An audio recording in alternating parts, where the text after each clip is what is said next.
لا إله إلا الله محمد رسول الله. Bismillahirrahmanirrahim. Assalamualaikum warahmatullahi wabarakatuh. Alhamdulillahi rabbil alamin. Wassalatu wassalamu ala rasulihil amin.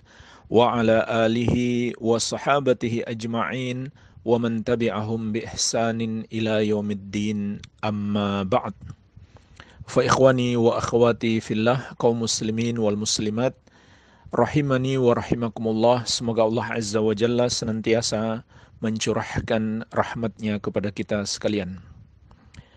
Ada cukup banyak pertanyaan dari para pengurus DKM masjid, begitu pula para ikhwan kaum muslimin jamaah masjid, tentang rencana pemerintah. Semoga Allah memberikan taufik kepada pemerintah kita untuk memberlakukan new normal, di mana rencananya masjid-masjid akan kembali diizinkan untuk melakukan sholat berjamaah dan sholat Jumat.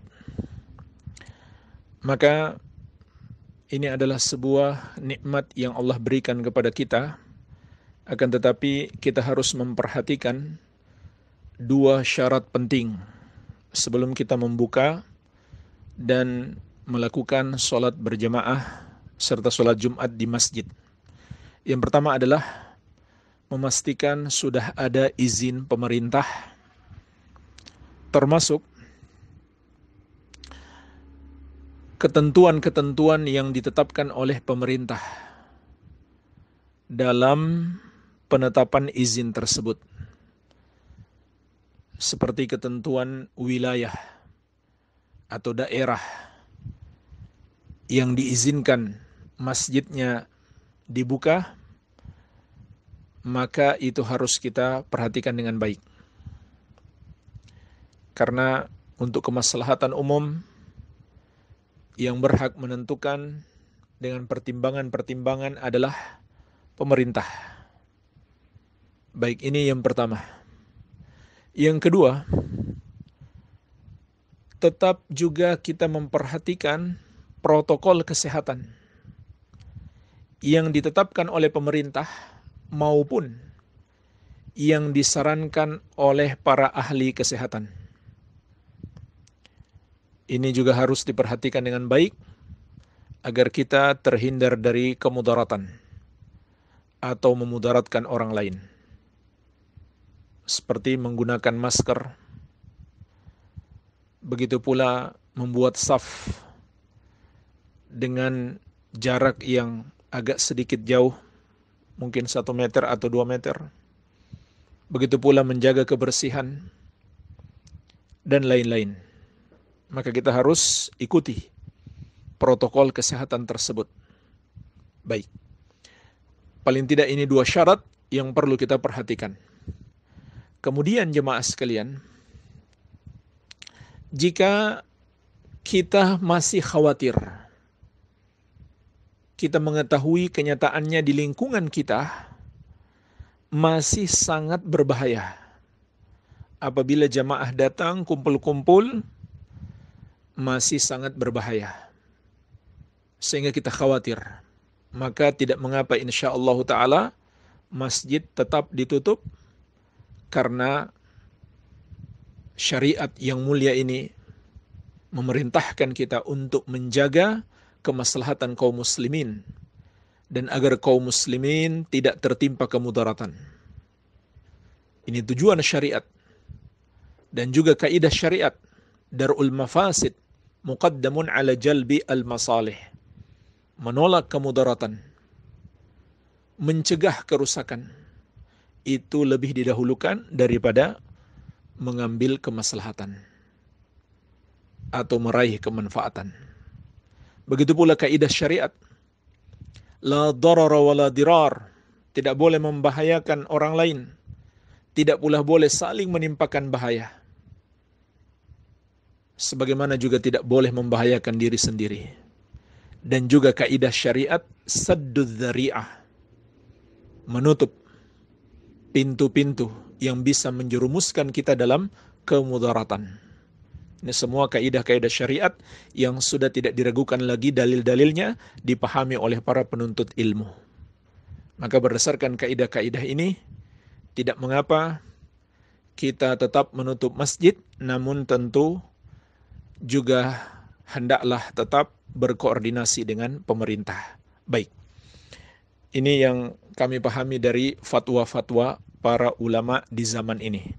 Kemudian jemaah sekalian, apabila masjid telah dibuka, maka para ulama juga mengingatkan ada 3 golongan yang diberi uzur untuk tidak ke masjid.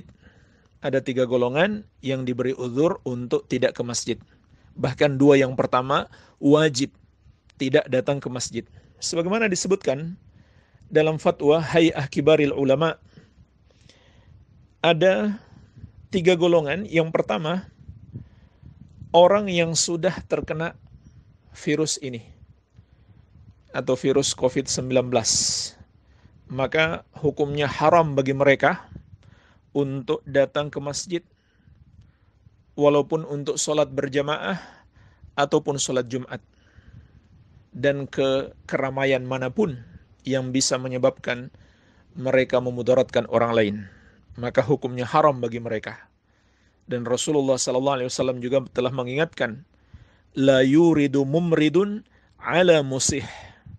Janganlah menggabungkan yang sakit dengan yang sehat. Hadis ini diriwayatkan Al-Bukhari dan Muslim dari Abu Hurairah radhiyallahu anhu. Ini yang pertama.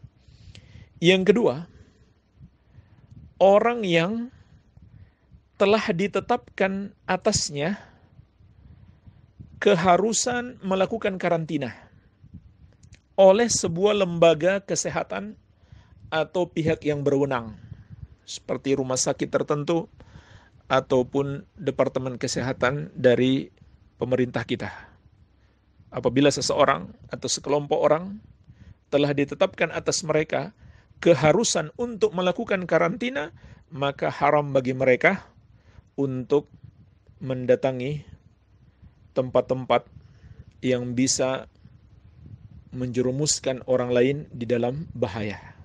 Maka bagi mereka hendaklah tidak mendatangi sholat jamaah dan sholat Jumat. Itulah sebabnya disebutkan di dalam hadis riwayat Muslim dari Asy-Syarid bin Suwaid Ats-Tsaqafi radhiyallahu anhu. Beliau menyebutkan, kana fi wafdi Tsaqifin rajulun majzumun fa arsala ilaihi an-nabiy sallallahu alaihi wasallam, inna qad bayya'naka farji. Inna qad bayya'naka farji. Bahwasanya pernah datang utusan Bani Tsaqif, dan di tengah-tengah mereka ada seseorang yang terkena penyakit kusta atau penyakit menular.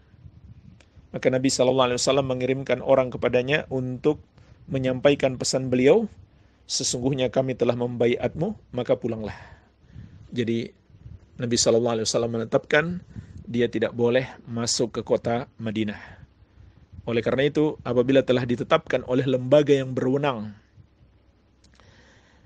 bahwa seseorang atau sekelompok orang atau satu kompleks perumahan misalkan, atau satu kecamatan atau satu kota, mereka harus melakukan karantina, harus mereka tunduk pada aturan tersebut.